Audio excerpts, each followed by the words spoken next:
G'day, folks, and welcome to The Legacy of the Monolith, a sci-fi podcast where two elder nerds discuss matters of science fiction.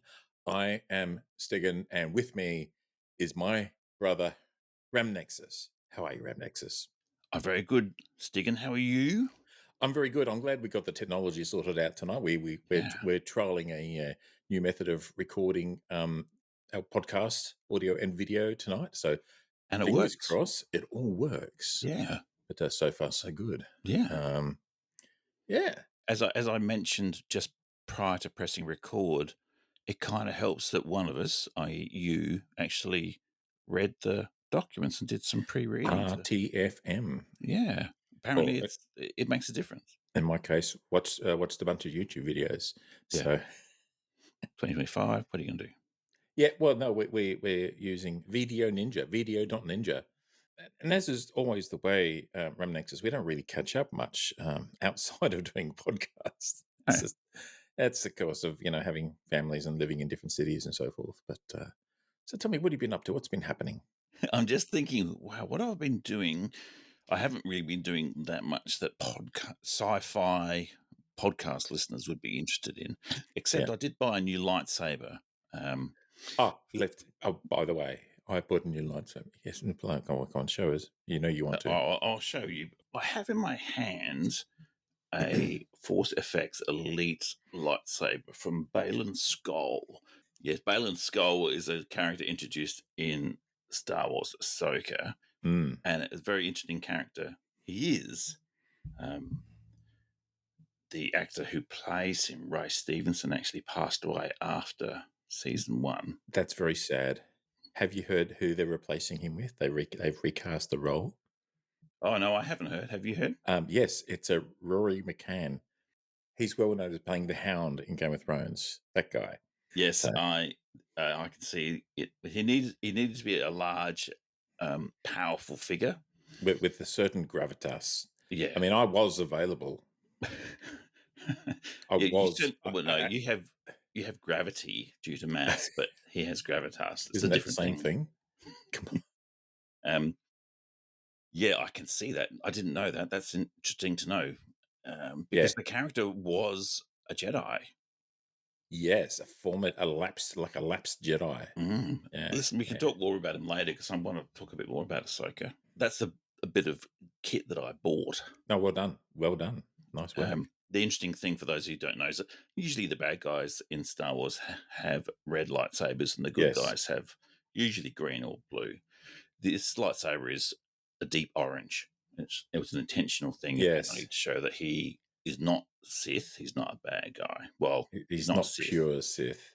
Yeah. He's like he's turned his back on the Jedi, but he's not a Sith either. But yeah, no, he was probably one of the best things about Ahsoka, to be honest. How about you? What have you been up to? Um, I've been making a lot of dad joke videos. Um, I tried to do one today, and the cat. Actually did it in this very room, and the cat decided to jump up on my shoulder. So I just recorded 15 seconds of the cat on my shoulder purring, and I Oh my posted God, you that. probably get 1 million views in a week. I posted that. Well, that's the hope.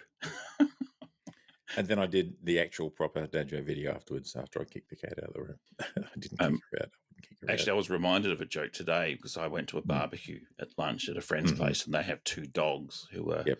in amongst us all.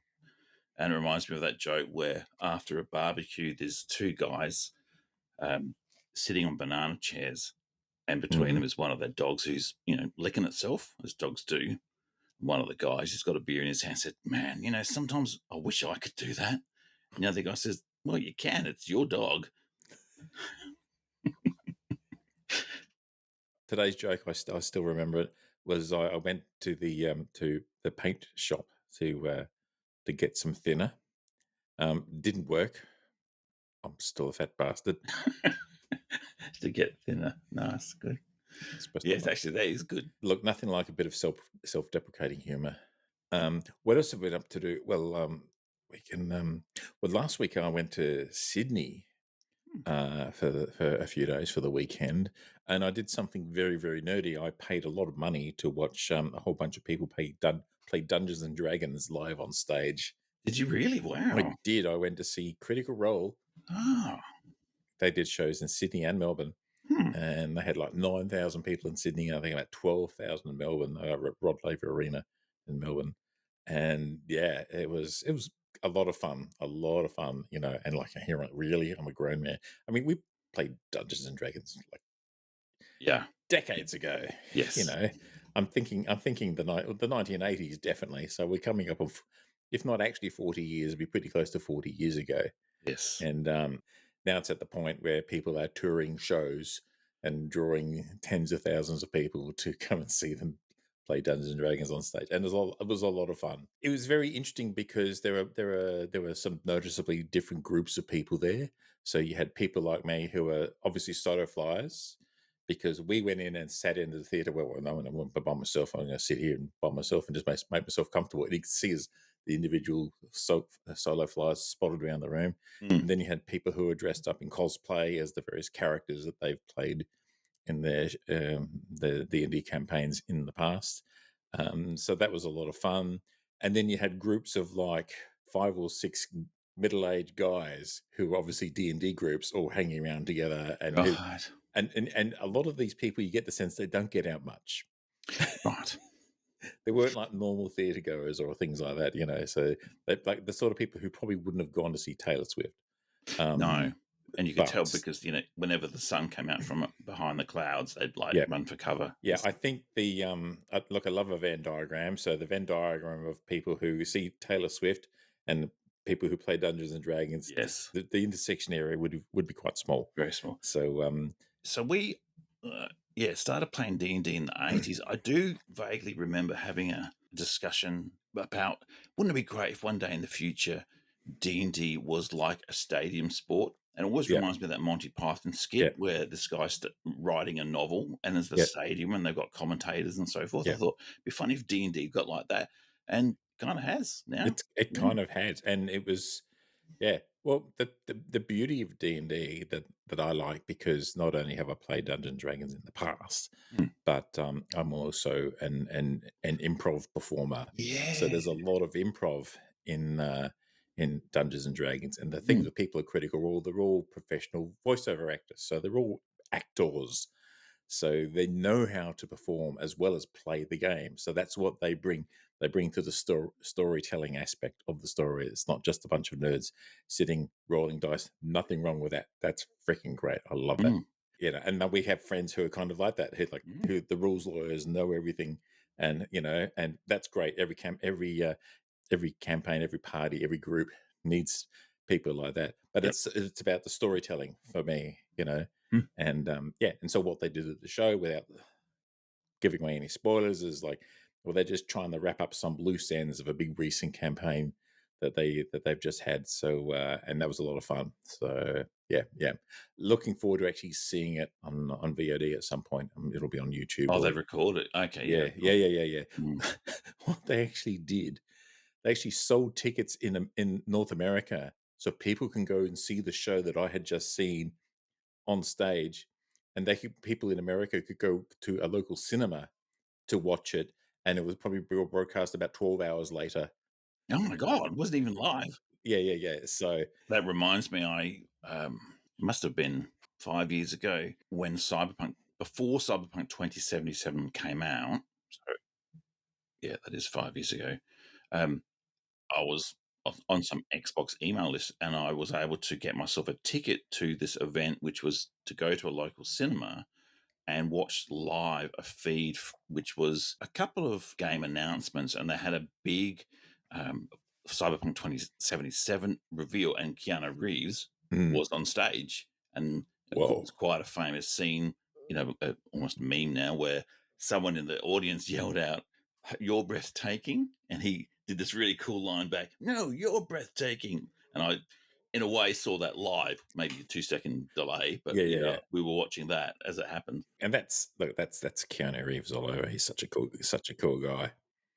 Now, because I was in Sydney for the weekend, and as well as the shows on the Thursday night, they actually had a con over the weekend that a lot of the Critical Role people went to and people were buying spots for photographs and autographs and stuff like that. No, I don't need to see that. I was more than happy just to see them with my own eyes on stage, even if you do watch most of it on the video screen up in the corner. But Yeah. yeah, I did not need their signature. Was it a good story? I mean, don't tell the details, but do you think the story changed much because of the player input? It was there was a dramatic moment. The last half hour was quite dramatic because they were in combat basically for the last half of the show, and like it went for nearly 5 hours. What? It started at 6 p.m. and it finished at Wow. quarter to 11. That's a proper D&D session. That's Yeah, good. well, probably the first half hour was introduction, Yeah. and there was an Australian host. It was kind of like a bit of storytelling, but a bit of combat, bit of dice rolling, a couple of big critical 20s, Oh, and nice. critical, yeah, towards the end, and the audience went wild. Yeah, So that's awesome. yeah, that was a lot. It was a lot of fun, Oh, wow. in terms of a big swing point of the story. Well, this is kind of a bit of a it's almost like a wrap up, like I was saying, of the most recent big campaign. Mm. It's like wrapping up a couple of loose ends. Or what happened to this guy from the end of the campaign 3? He says, "Oh well, let's go find out." And that's what they're doing down here. Oh, right. In what they've actually done in universe, they've gone to a place called the Shattered Teeth, which is actually in the southern hemisphere of their particular world. Oh, And so, appropriate, they come to Australia, they do a show about the I Shattered Teeth, see. and they did chuck in a few Australian references, which is really cool. Yeah, I don't want to spoil That's good. everything, but No, yeah, okay. it was a lot of fun. The reason I asked that question is I'd seen a few live D&D sessions, and one was actually Cthulhu. Oh, Call of Cthulhu. Yeah. It didn't, obviously it was a new story, like the Yep. players were learning what was happening at the same time, but I think also it was designed in a way that you couldn't have really played it any other way. Mm, Sometimes when you're DMing, if the players really don't want to do something, like it's tough for the DM, but yeah. you do pivot. This is how I did it when I was DMing. Yeah, it's the old railroading argument: is how Mm, much of it is the free will of the players, and how much of it that's is exactly right. railroading. And there's probably a little bit in here because they basically the Australian shows were basically part one, part two of the same story.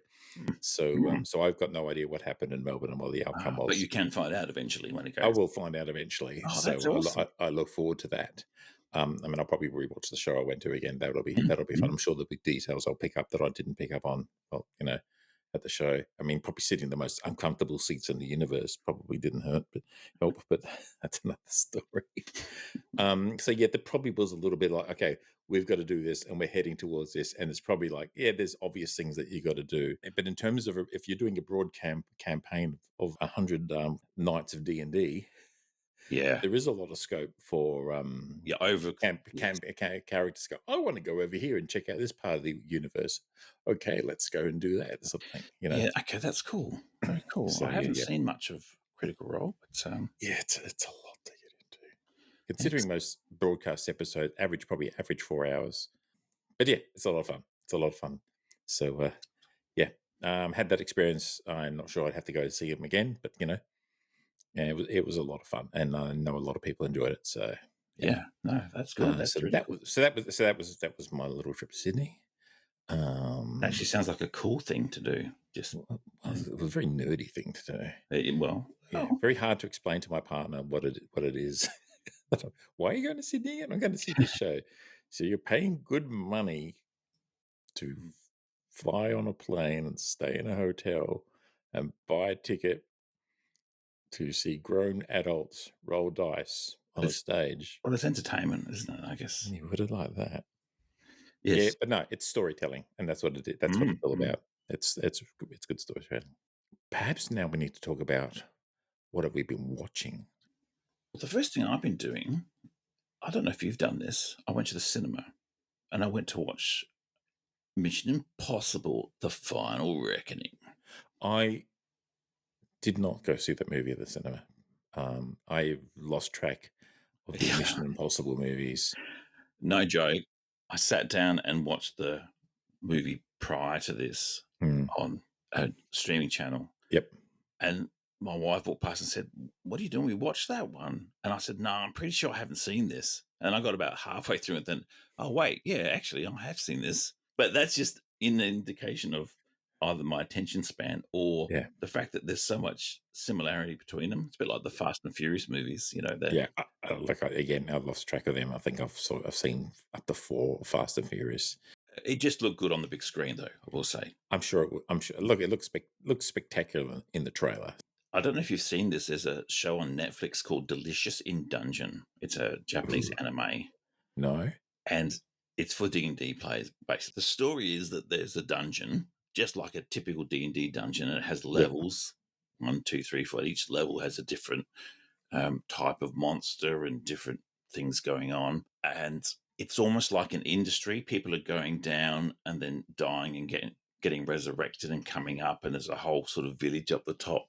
So it's pretty much like old school D&D, Okay. Yeah. but the focus is that every time they kill a non-sentient monster, Mm. they eat it. And, they actually talk about the different types of foods that you could Do make. they take on the characteristics of the monster that they kill? Sort of. And there's a couple of subplots going on. It's kind of clever. It's a very weird pacing. It's not kind of pacing that I'm used to. It'll be really slow, then very quick, and some good action scenes. But Mhm. it's good. I think it's like rated MA, so it's for 15-year-olds plus in Australia. But I found it quite good. I've been watching that a bit lately. So it's a good tie in between anime and Dungeons and Dragons, but not Excellent. too over the top. Quite kind of a lot Excellent. of humor. Fantastic. Um, Fantastic. and we as a family have just finished watching Ghosts. Yeah, there's originally the UK, Yep. but recently we've just finished watching the US version, Yeah, I which think is we watched 2 or 3 episodes of that.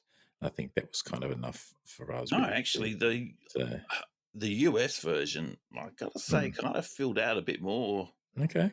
Um, Hadn't watched the UK version, so I don't have the oh, point of okay, comparison. So, yeah. Um, yeah, it's a bit like many shows, including The Office or something, where there's a UK version yeah. and then there's the US version, and I think the first episode is the same, and Yep. then and some of the ghosts in the house are the same or very similar, or they're Mhm. Americanized version Yep. of them. Yep. Um, but I can't say which one's better. But the American one certainly, the characters filled out quite well, quite clever. Some quite good writing, some quite good episodes. There is an Australian version in production. Oh, is there? Yes. I think it's being filmed in Perth somewhere in WA, Western Australia. Oh my So, god! yeah. How do you know this is fantastic Yeah. news? So, yeah, keep an eye out for that. So, Good. yeah. I have to tell the family. Yeah. So there's more ghosts to be had. A couple other things I've watched is Love, Death and Robots. They've got a few seasons of that. The latest one's come out. Some of it's very gratuitously violent, but Mhm. some of it's very clever. Um, My I do want to talk about Ahsoka, but before I do that, I'll mention that I bought a Switch 2. yes, the brand new Nintendo Hmm. handheld console. And it plays like 99% of Switch 1 games, Yep. and often it plays them better because it's just more powerful hardware.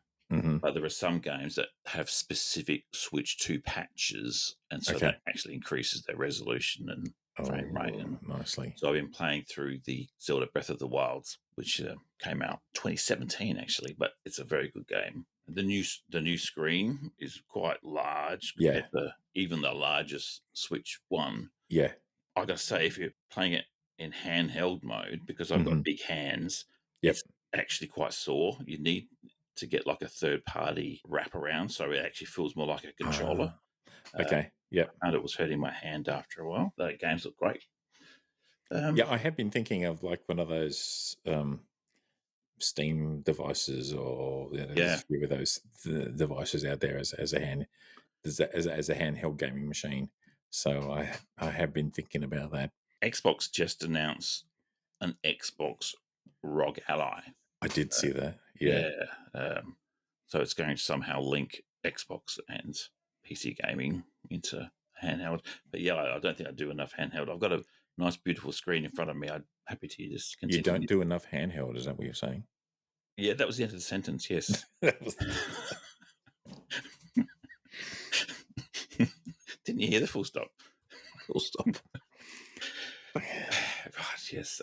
Well, I did Yeah. ask you what you've been up to, and Yeah. this Yes. is What's it's been, what's been cropping up lately? Well, funny you mentioned that. um, as for games, I've been trying. I want to get a platinum achievement for Oblivion, the remaster The remaster, which on we talked a lot about last time. PlayStation. Yeah, Yeah. so the video was out, and I'm now just playing it for the sake of playing it. In the middle of making a video on Skyrim Mm. on trees, because my most popular video on my YouTube channel is on trees for Fallout 4. Yeah, that's right. So, Like, yeah. Well, I think there's a lot of people out there that don't know a lot about modding, and look, they find your niche, but seriously, that's like the skinniest, narrowest of niches. you think, but there's also grasses. And grasses, Yeah, yes, you did with grasses. Look, to be honest, I did watch those videos, and they are actually quite very interesting. especially So, because I put the frame rate results in. I think that's what people like. It actually yeah, shows yeah. objectively the impact that Well, they that's the have. thing. You don't just say this looks good; you actually back it up with actual evidence. So, Mm. which is very good, and that's on your Ramnexus channel. So, don't folks go check out Ramnexus on his channel. Well, so I talk about these games a lot because you can modify them, use Mm, player-made mods on the consoles, on Xbox and on the PlayStation. Uh, and for a long time, really, it was just Skyrim and Fallout 4 that you could do it on. But mm, Baldur's Gate 3 now allows you to do it on consoles, add mods. And yeah. they announced about a month ago The Witcher 3 is going to get mod support on consoles this year. So Oh, I okay. actually made a quick news flash video about that, just because I imagine I will be following it. Yeah, doing a Yeah, bit of work on that. What I was going to cool. talk to you about was Star Wars Ahsoka. So since we talked last time, we talked a lot about Andor, We did talk a lot about Andor, and which justifiably so. was worthy of discussion. It was Mhm. excellent, but it made me hungry for a bit more Star Wars. So I actually rewatched Star Wars Obi-Wan. Was it Obi-Wan Kenobi? I think it is the series. Um, I then started to rewatch Ahsoka, and I'm watching Ahsoka and thinking, look, I don't really know what's going on. And I realized that it is a direct follow on to the 2014 to 2017 animated series, Star Wars Rebels. Yeah, And if you haven't seen that, I which I haven't. yeah, you've got to look So, at this going, what the hell? Because it pretty yeah, much follows directly yeah. from. So I realized I'd watched most of Rebels, but I hadn't seen like the last half a dozen episodes, which were perhaps the most relevant. So I watched Mhm. them and then started to watch Ahsoka. It's like, oh yeah, this makes a bit more sense now. I couldn't find any reference in Rebels that Sabine Wren has Yeah, force powers. It's not mentioned at all. She does wield the black saber at one point in the series, but she yeah. doesn't. There's no mention of her having force powers that I was aware of. So it was a bit odd that she's now all of a sudden an apprentice to Ahsoka. I think, correct me if I'm wrong, people out there, I think the gist of that was just because you don't have force powers doesn't mean you can't be trained in the discipline Mm, of the Jedi Knight. mm. And I think that's kind of the gist. Could because she is a competent warrior. Yeah. Oh, yeah. That maybe there's a little bit of force power in everyone that we just need to bring it out somehow. So I agree with that. Yes, sometimes the story Star Wars has said there are certain select people who've just been born and they've got force mm, powers. Yeah, and there's another one that says there's a living force and everyone has the potential in them, basically. So, yeah, um, yeah, so that was okay. So I'm getting into that. I just found it very interesting that Andor was a show that you could pick up and watch without any prior knowledge of Star Wars, really. yes, yes, And this indeed, is almost the opposite. Not it is. only do you know, you have to pretty much watch 4 years worth of an animated series that finished 8 years ago to really know what's going on.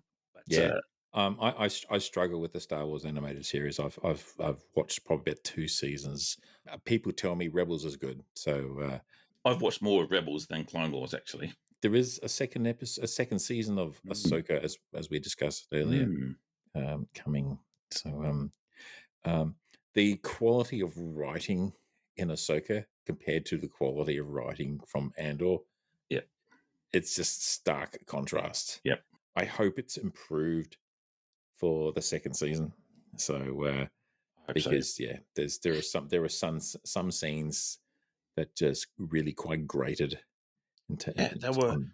very slow. Like they obviously Yes, said to them, let's just slow this down and pace it yeah, to try and make it atmospheric, but it yeah, just looked yeah, almost lazy. They're just sitting there yeah, like counting to 5 before they respond to each other. It was, but it has some good bits in it and it yeah, call back to other Star Wars. yeah. And Yep, and it's got Admiral Thrawn in it, which is who. This is the first time I've actually watched any. I knew of Admiral Thrawn. This is the first time I've actually watched anything where he shows up do you as an read enemy. the original Heir to the Empire I novels? probably did I think you decades probably did. ago. Because I think that's where he was introduced. Yeah, yeah. I've got the first one on my bookshelf behind me. Well, the next episode, once I've rewatched the entire series with new eyes, I might give you a quick summary of my final thoughts. I believe the talk is that Disney, they're going to focus on cinema more, make more movies rather than streaming TV shows. So hopefully that gives us better quality Right. Star Wars, because there've been a few of the TV shows recently that could quite easily have been movies. Yeah. One was originally going to be a movie, and then they stretched that out to make it into a TV series, and Yeah. it kind of shows. Yeah. So I think they're going to focus on movies, and probably the TV will be animated stuff. So which is probably not a Yeah. bad thing. So I doubt that we'll see um, a follow up to Andor in any sort of sense. But as much as I'd love it, love to have it happen, maybe as a movie that'd be good. Some of the characters from Andor, I hope Oh, we get yeah. to You see. could see, yeah. Yeah, yeah. Um, yes, I could see that. I'd like to see, what Mon Mothma. Okay, now that the war is happening, what's her story? Let's see the story told from her perspective. Keeping all the rebels together as they fight the Empire. That would be very interesting. Anything else that you want to discuss? Um, Nothing really. I think we watched The Fountain of Youth, which is not really sci-fi, but new show on Apple TV. Did you So watch that? you watched it as well. That was going to be my things I watched that you don't have to. Well, you could have told me earlier, but I watched it with my family. And everyone's going, "This is great, isn't it?" I'm going, uh, No, uh. it's fun family It's a entertainment. rollicking, fun time, but you have to turn your brain off to be able to tolerate it. And look, there's nothing wrong with that. And there's nothing wrong with that. It was pitched as kind of like in the vein of as National Treasure, Yeah, yeah. and it's just not up to the same It's not caliber the of same standard. storytelling as that I the think it National probably Treasure cost is. as much to make, but Yeah, it's not quite the same. yeah, that wasn't great. I have watched some stuff that Mhm. I've watched previously again that I'm more than happy to discuss with you. Please, I have the movie Excalibur, Excalibur.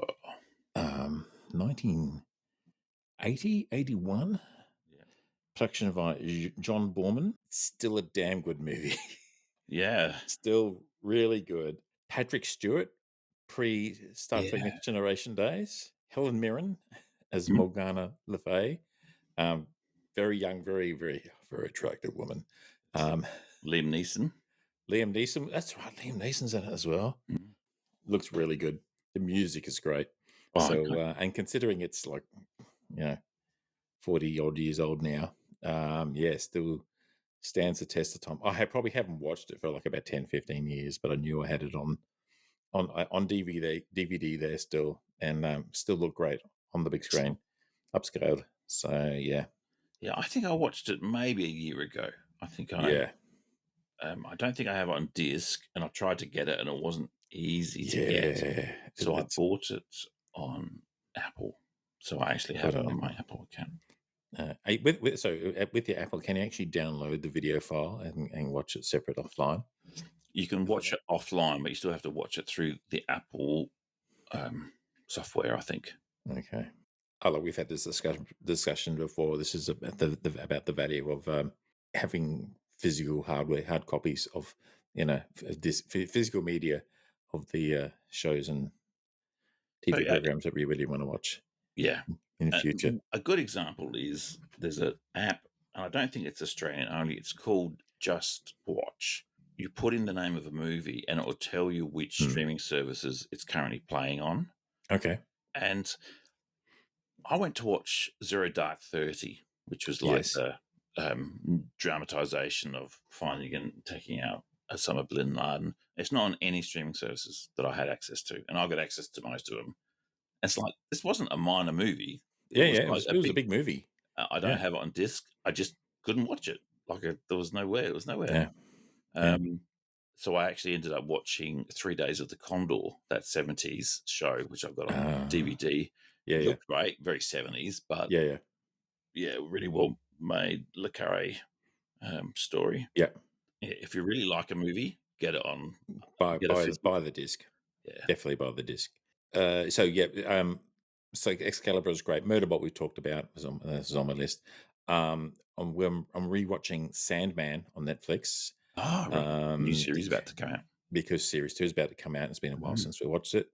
So partner and I we're really enjoying working through that.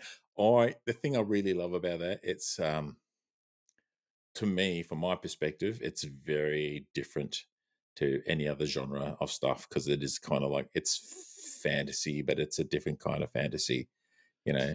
Yeah.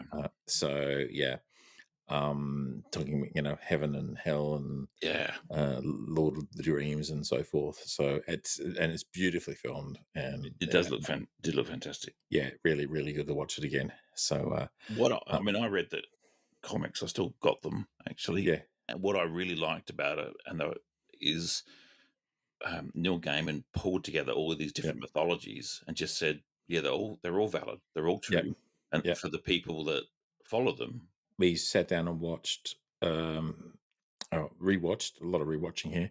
Rewatched how the House of the Dragons seasons 1 and 2. Oh, right. So I think Yeah, yeah. season 3 is coming at some point. Hmm. Um, and it was actually good to watch that all pretty much straight through, probably in the space of a week and a bit, sort of all 18 episodes. I think it's 10 in season 1 and 8 in season 2.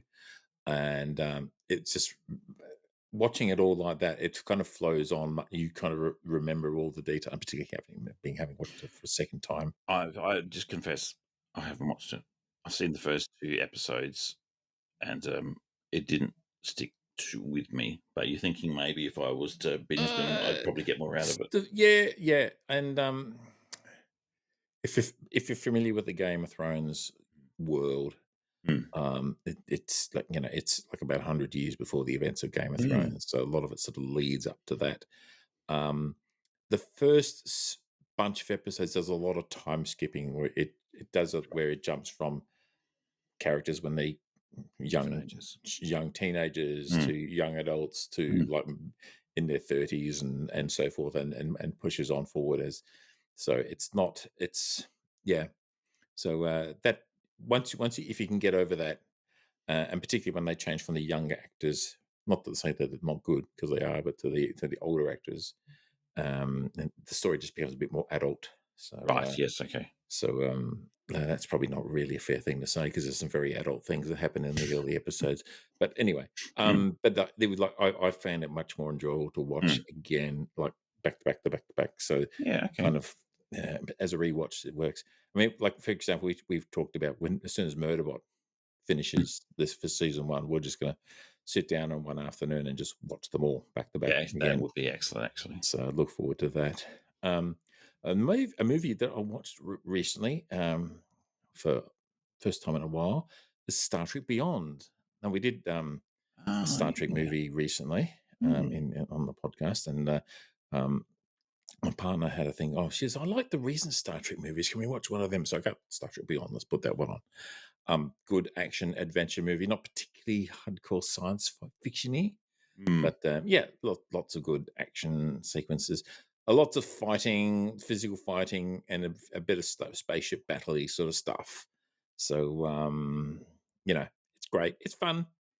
It's fun. I wouldn't say it's great, but it's definitely fun.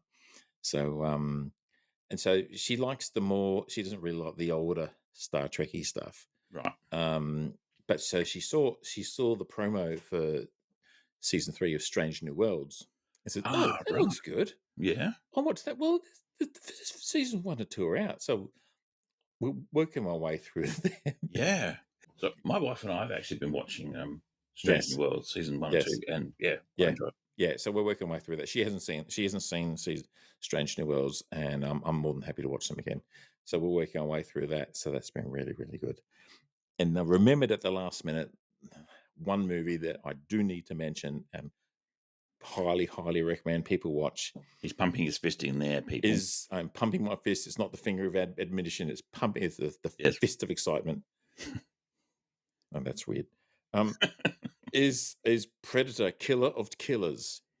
Say that title again. Predator Killer of Killers, an animated Predator. movie. I think it's on Max, which is what kind of all the HBO stuff on.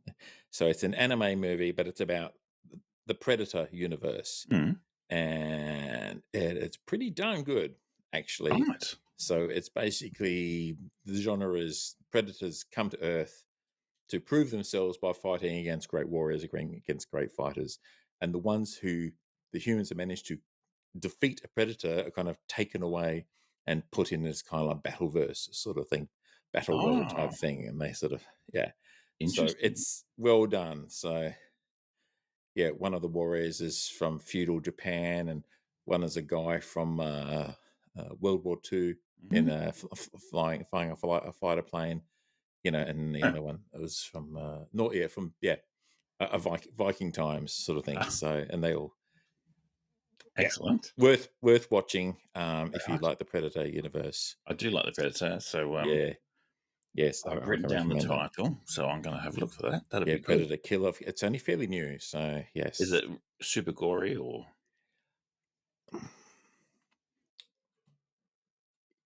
Yeah, I think your kids could watch it. Yeah, I think so. let's have a look. I'll Yeah, have a yeah, look. yeah. It's not.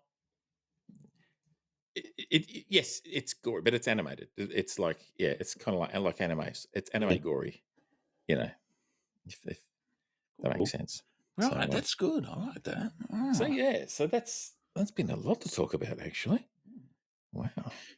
You have been busy, and so what have you got planned to watch? Do you get to watch Murderbot straight through once it's Yep. finished? What else do you reckon? Yeah. So we're doing Sandman. So Sandman season 2 starts very soon. Um, probably by the time that we've uploaded this episode, so that'll be good. Foundation season 3. I'm really looking Right, forward to that. right. I've actually started listening to the original Foundation novel as an audio book, and people think, why don't they stick to the book?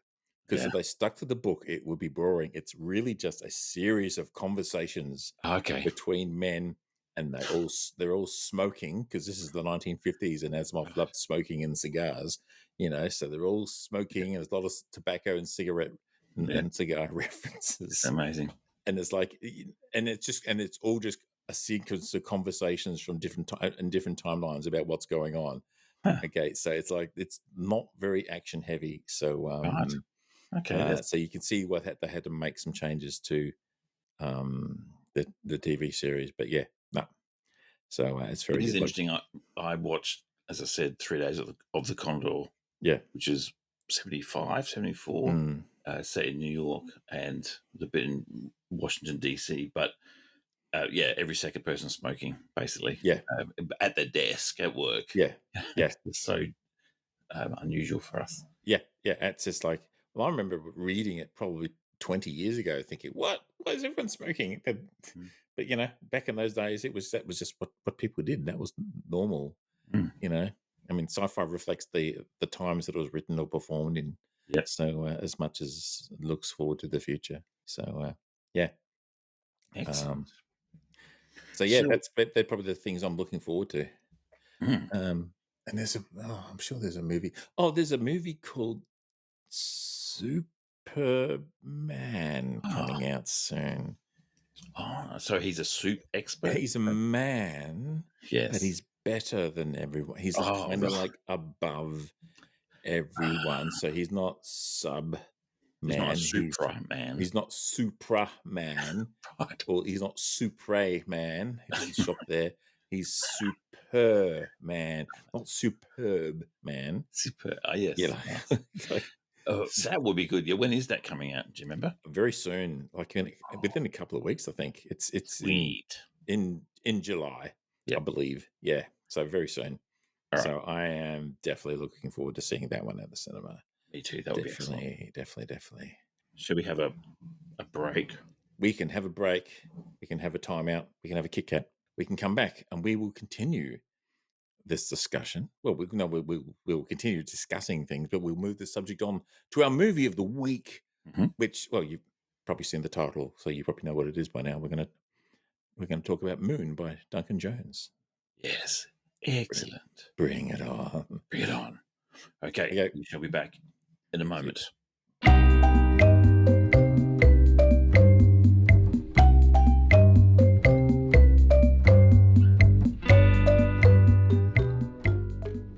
And welcome back. That may have been 10 seconds for you, but for us, it was probably like 10, 15 minutes. I literally patted the dog. Yep. Oh, I gave my partner a kiss. Oh my God. So, God, we're so soppy. welcome back. Now, this part of the podcast is where we're going to discuss our movie of the episode. I'd say movie of the week, but we don't record nearly on a weekly cycle, and we probably never will, unless we're both retired and have nothing else better to do with our lives. Might happen sooner than later. You just never know. This episode's movie is the movie Moon by director Duncan Jones. So I think it's 2009, so it's like 16 years old. I cannot believe that Moon is 16. That does not seem right. I actually wanted to watch this. I do really love this movie. I do have it on DVD somewhere, but I wanted it as a very special movie to me. I went and ordered the Ultra HD from Wow. Amazon. So there's actually a UK release. Right. So yeah. I have it here. So you've outdone me. I've got a Blu-ray ex-rental copy from the UK. I bought it when I was in the UK. How's the 4K? Does it look good? It looks great. It looks really good on 4K. I really love this. Yeah. Now, for those who are not familiar with the movie, here's the summary that's on the back of the disc, and I'm going to read it actually from my phone because my eyesight cannot read the tiny writing on the back of a disc. Sam Bell, played by Academy Award winner Sam Rockwell, is nearing the completion of his 3-year-long contract with Lunar Industries, mining Earth's primary source of energy on the dark side of the moon. Does it say dark side of the moon? It does actually say dark side of the moon. Not a far side. I think they mean far side. It does actually say dark side. It does actually say dark side. They should say far side. Oh, finger of admonition there. I've just got the astronomer in my brother all riled up. So they're mining helium-3 on the far side of the moon, along with only the base's vigilant computer Gertie as his sole companion. Bell's extended isolation has taken its toll. His only link to the outside world comes via satellite messages from his wife and a young daughter. He longs to return home, but a terrible accident on the lunar surface leads to a disturbing discovery that contributes to his growing sense of paranoia and dislocation so many miles away from home. There we go. I like it when a description feeds into the initial impression the viewer's supposed to have of the movie. Yeah, before you actually work out what's really going on. Yeah, that's right. Well, it's a good summary of what the movie's about without actually giving away the plot point of the movie. Now, we will be discussing the plot points and what actually happens in the movie. So if you haven't actually gone and watched it and want to watch a really good movie without being spoiled, this is a movie we want to watch without being spoiled. I would pause this podcast, go watch the movie, and then come back at a later time and then enjoy us discussing this movie that you've just watched. I do think when I first saw this, Mm. I didn't guess it in advance, so I was quite shocked at the realization. And it's a good feeling. So if you haven't seen it, yeah, I recommend go and watch it. The twist, and I'm going to be spoiling it from now on. So the twist is that Sam Bell is a clone. Basically, it's a mining operation on the far side of the moon and presumably far away from the jurisdiction from anyone else who's watching what's going on. And they've obviously worked that it's cheaper just to have clones of the one guy. Pretty much the clones, as I understand it, the clones basically start wearing out after 3 years, which is why they Mm. replace them every 3 years. It's What's that term? Um, planned obsolescence. Oh no, it's a bit, or it's a bit like Blade Runner. I've written accelerated decrepitude. Accelerated decrepitude, yeah. Yeah, Yeah. So it's a bit like Blade Runner where they only have 4-year lifespans. And I think, yeah, well, on Moon, it's 3-year lifespan. yeah. And probably less than that because they go out onto the surface. They're doing dangerous stuff. They have accidents. They have they're exposed. There's radiation exposure, Mm. I suppose. But yeah, they have a limited lifespan, and you could see the Sam Bell that we start off with initially. So, which if you put uh, the subtitles on, is referred to as Sam One, Yes, and then he has an accident, and he wakes up back on the base, and we've got Sam Bell too there, who's been a newly awakened clone. it's a very clever trick though, because he's in the hospital bed being treated Mm, by Gertie, the robot, mm, and you think he's being treated for injuries sustained during the accident. yeah, But actually, it's part of the process of him being woken up waking up. from stasis as a Yeah, clone. he's actually the replacement clone. Mm, The other one is from the vehicle accident has been basically left for dead. exactly right. That's a good Yeah, point. literally left for dead. Mm, It's very interesting to watch a movie which is 90% of the scenes. It's just the one actor in the movie, yeah. Sam Rockwell, and he's a very good actor, and he's very good in this. Um, Apparently, Duncan Jones designed this movie as a vehicle for For Sam him. for Sam Rockwell so he could work with him.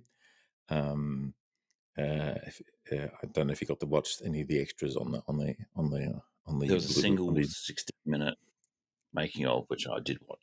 the majority of the movie is Sam, one of the Sam clones, interacting with Gertie, who's probably one of the cooler and realistic looking robots, voiced by Kevin Spacey of all people. Yeah. Yeah. Actually, very good though. Mm. And you're kind of watching the movie, waiting for Gertie to turn evil, Yes. but he never does. You're kind of waiting him to go full hell on We're so Sam. used to AI robot assistants in science fiction Yeah, movies. Well, it'd be more accurate to say we assumed it had the interests of the company yeah, um, as a higher priority than interest in the clone. But the reality is, it had been programmed under whatever circumstances to look after Sam, yeah. and that took precedence over the interests of the company, which is a nice little twist on the story, I thought. Yeah, I think perhaps they didn't anticipate what Sam may potentially get up to. Very clever movie. Um, and there is a very tender moment where Sam One watches the old video logs recorded by previous iterations of Sam Bell, um, being unwell and being sick, and what happens when they climb into the capsule that will send them back to Earth, and they don't actually climb in. It's not actually a space capsule; it's a death capsule. It's a yeah, it's Yeah, an instant cremation yeah, device. yeah, Yeah, yeah. flash cremation. That's quite horrific. But Well, Gertie sees his distress and actually sort of tries to physically, with a robotic hand, come across that's him true. and pat him on the shoulder and like trying to show actual Exactly. empathy. And I think, oh, And this is a human that's been by themselves for 3 years, so that's the yes, first contact they've had. yeah. So yeah, very well done, very good. Yeah, and I did love with Gertie because he's kind of he's not at all an anthropomorphized No. android. No. He's literally something that hangs from the ceiling and runs on tracks and Yep. has automated arms that can be a bit disconnected from him. I've noticed that. So, Mm. but he has the little screen and he has little smiley face Yeah. logos Little to emoticons. emoticons to sort of indicate his actual mood and his concern, which is actually really quite interesting. So, but yeah, but despite being very mechanical in appearance, he's actually a very um, uh, yeah, with the voice of Kevin Spacey, he's very human, has a very human vibe about him. Yes, perceptive and has a good quality. Yeah, I think the key scene for me was when Sandman was trying to use passwords to get access to the yes, video logs, and Gertie actually just enters the password for him yep, because he could see that he needed help. So yep, Gertie's job was to help him. So yep, Gertie gave him the password. And yep, that's when he saw those videos from the previous versions, previous yeah. clones. A very touching moment. Very touching moment.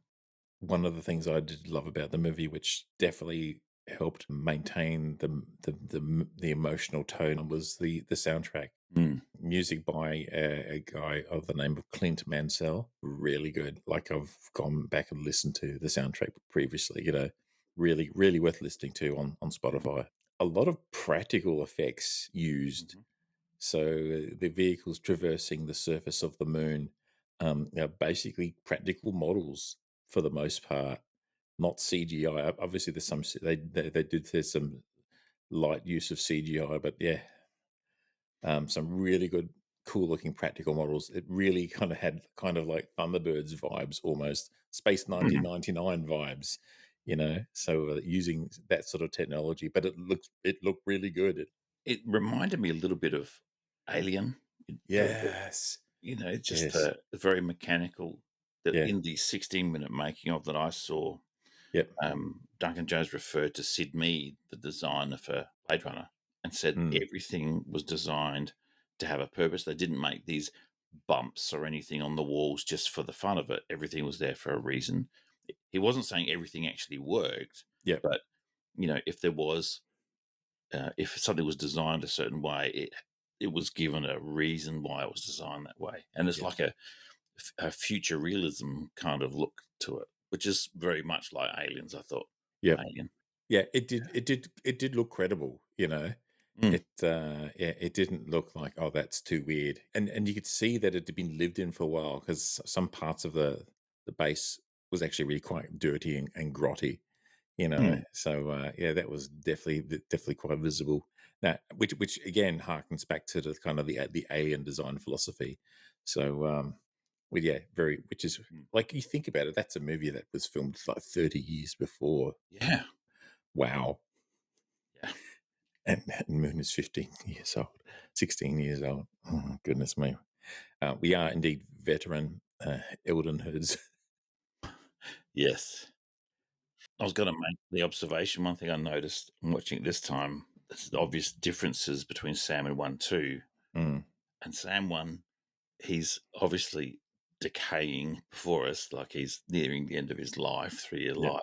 So he's not completely with it. He's actually hallucinating at times. yep, But one thing he does have is 3 years of experience. He's been there at the station for 3 years. yep, And for example, he can play table tennis really well. And yep, that excellent scene of him just without effort, just playing table tennis.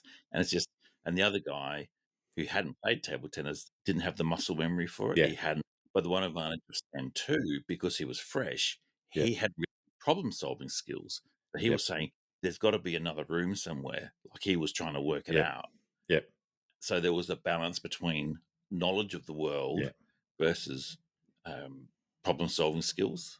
And they actually worked, when they worked together, they worked quite well. It's quite yeah. good. It's a bit like, well, there's the scene where they actually have a bit of a scuffle and a bit Mm. of an argument because both of them a bit hot. The Sam Bell is a bit hot blooded Yes. temperament wise, and they have a bit of a scuffle, and then Sam one has this ridiculously heavy bloody nose, and Sam says, What's going on? I didn't hit you that hard." He says, "No, it's because he's fallen apart from the Yep. inside." Yep. That's exactly Um, right. yeah, yeah. It's like, and he looks worse and worse as the movie goes on. I will make one observation though about the space helmets. Oh, right, yes. I don't Did they think they have had lights? lights. They did not have lights on the inside to light up Right. their faces. They Oh, thank used God. external lighting to light up their faces when they, As it should be. as it should be, and as it, yeah. So didn't have the ridiculous lights inside a helmet to light up a face. So Yeah. yeah. It's just Although very very slight waggling finger of admonition.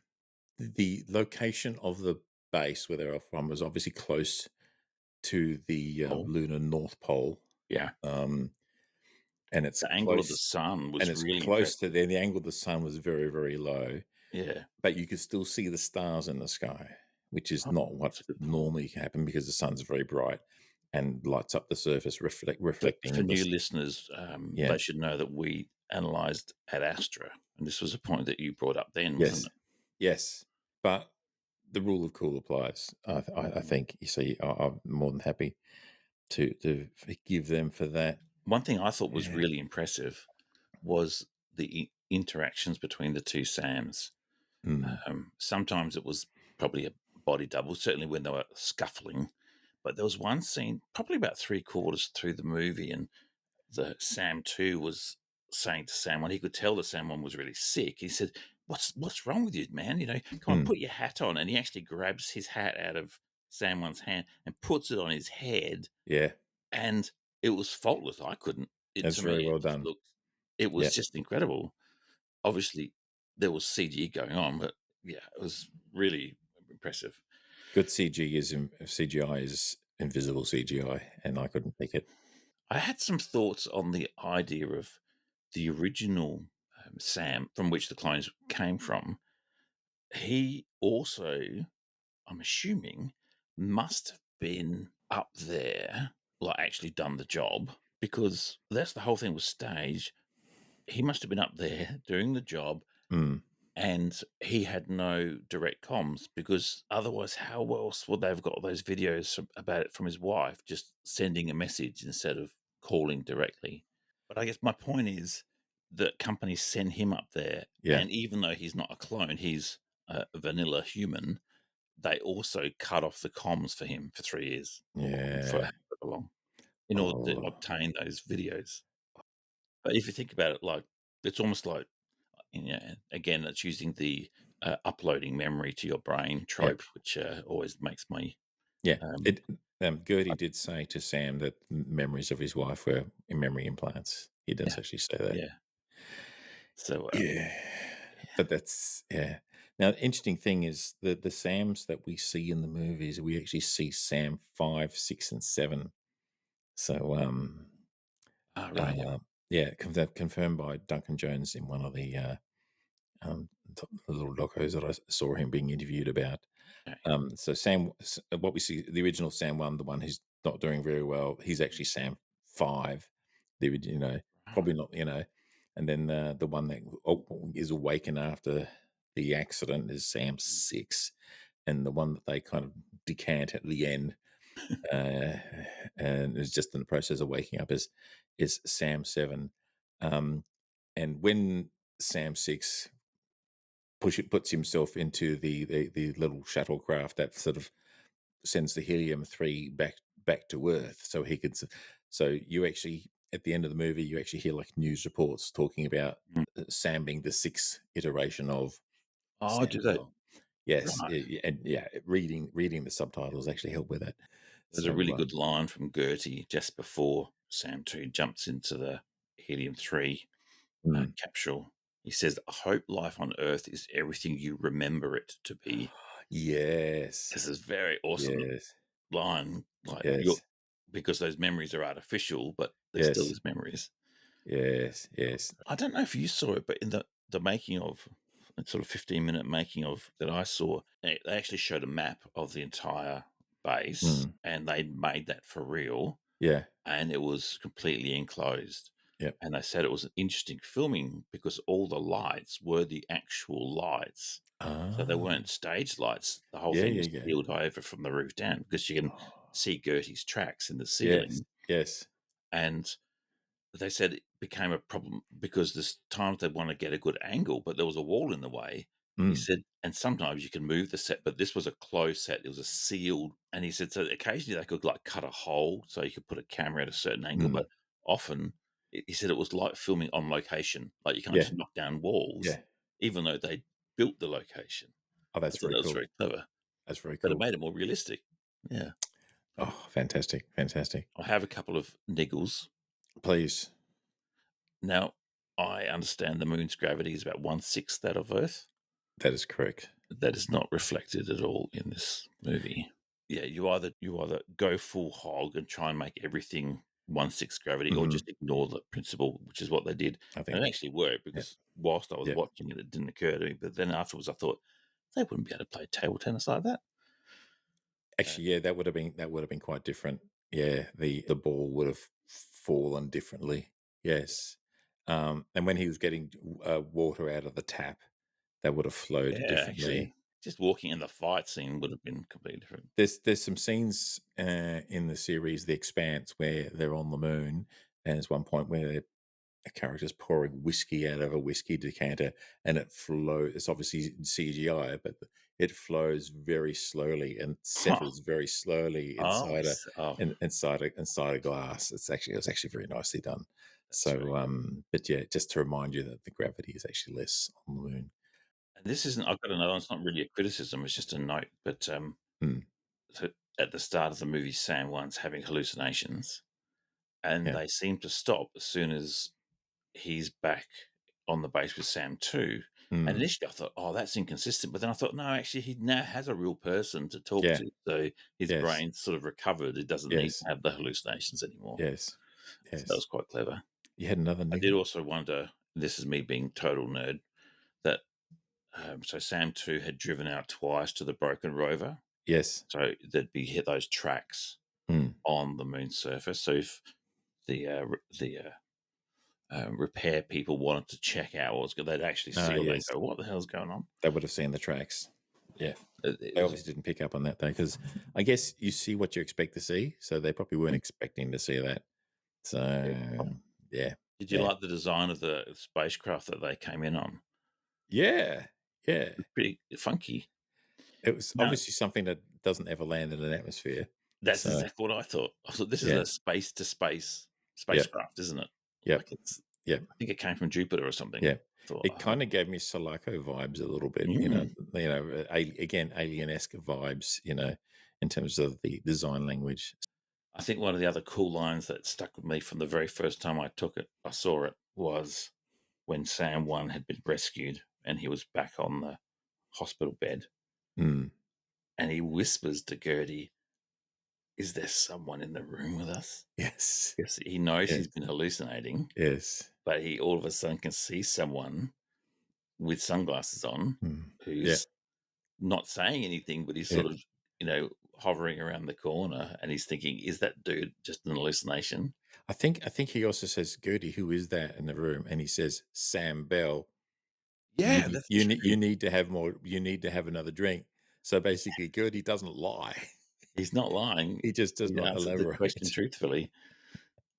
Yeah, it's one of those movies that yeah, I can go back and watch again and again because there's a lot of richness in the story and great performance. Did you Um, notice the actor Matt Berry? yes, was one of the voices in control, He has a very distinct voice, doesn't he? Yeah. and Benedict Wong was the other guy. Yeah. So yeah, yes, I did notice that. There's an outtake that I saw where they just finished recording it, and Benedict Wong says, "Yeah, effing clone," and Matt Berry's going, "You bloody idiot." They're not doing it for the camera. Like, I having, do, I do, I do like Matt Berry as the I can't remember the name, the robot from the Fallout series. So oh yeah, that's right. No, I don't remember his name, but yes, yes. yes, that was very very funny. I Um, had a quick look up about other movies that Duncan Jones has made. yeah, There's one called Source Code. Have you seen this one? yes, I believe I have. Because it's got 90 on Rotten Tomatoes. Yeah, I believe I have. It's been a while. I seem Yeah. to recall. Yeah, I Yes. don't have any memory of it. Oh, we will have to go dig it out and watch it. I can. Hmm. He also directed the Warcraft movie, which Oh, I quite like. yeah. It could have That was decent. Yeah, that was that was decent. he was hamstrung a little bit by Yeah. um, someone else's story, basically. I guess Do you know who Duncan Jones is famously related to? is it David Bowie. Yeah, he's the son of David Bowie. Now, the only reason I know that because one of his middle names is Ziggy. Yeah. That was a guess. So, Oh, there. So yeah, no, good guess. Good guess. Yeah, no, his dad is David Bowie, and he could not call himself David Jones because there was Davy Jones in the uh, Monkees back in the no, right. in the 60s, 70s.